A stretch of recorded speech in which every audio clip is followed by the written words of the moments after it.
Samsung ব্র্যান্ডের best একটি model S24 ultra. এক ভাই এসেছে তার ফোনের ডিসপ্লেটি চেঞ্জ করতে, এবং ডিসপ্লেটি হতে হবে ডিসপ্লেতে যেন ফিঙ্গারপ্রিন্ট কাজ করে।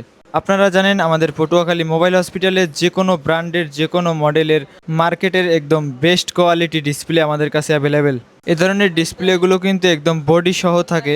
যদি কখনো ডিসপ্লে চেঞ্জ করার প্রয়োজন পড়ে তাহলে কিন্তু পুরাতন বডি থেকে পার্টসগুলো আলাদা করে নতুন বডিতে লাগাতে হয়। প্রথমেই পুরাতন বডির সাথে আমাদের ডিসপ্লেটি কানেক্ট করে দেখে নিলাম ডিসপ্লেটি ঠিক আছে।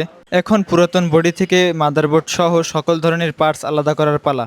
বডি থেকে পার্টসগুলো আলাদা করার সময় খেয়াল রাখতে হবে কোনো পার্টস যেন ভেঙে না যায় বা কোনো র্যাবন যেন ছিঁড়ে না যায়। ব্যাটারিটি আলাদা করার জন্য আমরা সামান্য হিট দিয়ে নিলাম। এখন ডিসপ্লেতে থাকা নতুন বডিতে সকল ধরনের পার্টস এবং ব্যাটারি অ্যাডজাস্ট করার পালা।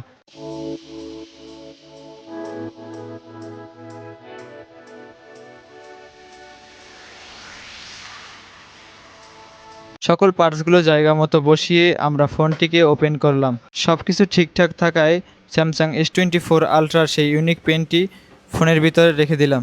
তারপরে ব্যাকশেলটি লাগিয়ে আমরা ক্যামেরা সহ পুরো বডি ক্লিন করে দিলাম। এরপরে কাস্টমারকে আমরা দেখিয়ে দিচ্ছি তার ফোনটিতে নতুন লাগানো ডিসপ্লেতে ফিঙ্গারপ্রিন্ট ঠিকঠাক মতো কাজ করছে কিনা। আপনারা লাইভ দেখতে পাচ্ছেন ডিসপ্লের ফিঙ্গারপ্রিন্ট একদম অ্যাকুরেট কাজ করছে।